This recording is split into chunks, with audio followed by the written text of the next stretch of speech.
Immanuel, Tuhan beserta dengan kita. Kembali berjumpa dengan saya, Pendeta Jonathan F. Lukulalam, pada hari Minggu tanggal 3 Maret tahun 2024. Mari kita berdoa. Tuhan Yesus, kami mau membacakan firman-Mu dan menyampaikan firman-Mu. Urapilah hamba-Mu dan kuasa Roh Kudus-Mu. Urapi juga para pendengar yang akan mendengarkan firman Allah ini. Dalam nama Yesus kami berdoa. Amin. Mari kita baca firman Tuhan yang diambil dari Injil Matius pasal 5 ayat 21 sampai dengan 26. Tetapi saya hanya akan bacakan ayat yang ke-22. Firman Tuhan berkata begini. Tetapi aku berkata kepadamu, setiap orang yang marah terhadap saudaranya harus dihukum. Siapa yang berkata kepada saudaranya kafir harus dihadapkan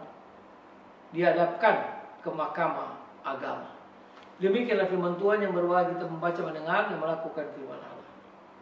Nah, saudara-saudara yang saya kasih dalam Tuhan Kristus, Tuhan Yesus dalam pengajarannya yang dicatat dalam Matius pasal yang kelima ayat 21 sampai 22 memperingatkan akan bahaya amarah dengan mengatakan bahwa ketika seseorang marah kepada sesamanya, ia harus dihukum. Kata orke dalam bahasa Yunani diterjemahkan oleh lain menjadi marah. Memiliki arti kemarahan yang tetap atau sama dengan kebencian. Dan ketika seseorang menyimpan kebencian dalam hati maka ia dapat melakukan apapun untuk menyakiti orang yang dibencinya. Tindakan lain yang dilarang oleh Tuhan Yesus adalah menghina sesama manusia dan menyebarkan fitnah tentang seseorang. Nah, saudara-saudara yang saya kasih dalam nama Tuhan Kristus, dalam ayat 23 sampai 26 Injil Matius pasal 5, Tuhan Yesus mengajar umat Tuhan tidak menunda menyelesaikan masalah. Mengapa? Karena keuntungan dari sikap segera menyelesaikan masalah dan berdamai dengan sesama, ada dua hal yang harus kita lakukan. Yaitu, pertama, membuat relasi dengan Tuhan baik dan relasi dengan manusia baik. Jadi kalau kita menyelesaikan masalah kita, maka relasi kita dengan Tuhan makin baik, relasi kita juga dengan sesama manusia makin baik.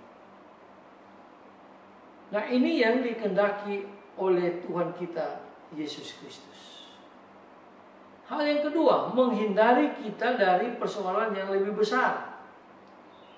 Nah, jika kita memiliki persoalan yang dengan siapapun, baiklah kita menyelesaikan sesegera mungkin dengan baik dan berdamailah, agar tidak ada akar kebencian, akar pahit dalam hati kita dengan sesama kita yang bisa mendorong kita untuk melakukan perbuatan-perbuatan jahat yang merusak relasi kita dengan Allah dan relasi kita dengan sesama manusia. Nah, saudara-saudara yang saya kasih dalam Yesus Kristus, marilah kita memasuki suatu hal yang sangat berdamai, sangat ketenangan, dan kita mohon pengampunan daripada Tuhan Yesus.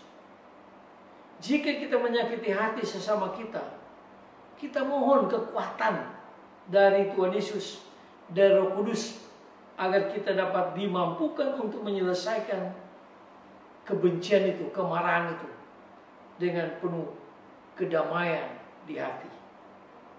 Semoga firman Tuhan ini menguatkan kita dan memberkati kita, dan kita semakin berdamai dengan sesama kita. Mari kita tunduk kepala kita berdoa. Tuhan, ajar kami supaya kami mau berdamai dengan siapapun, terutama dengan sesama manusia, terutama dengan musuh kami, terutama dengan orang yang tidak menyukai kami, dan kami juga tidak menyukai orang ini. Ampuni dosa kami Tuhan, dengarlah doa kami. Dalam kasih dan pengampunan Kristus kami berdoa. Amin. Terpujilah Kristus, sampai berjumpa di kesempatan yang lain.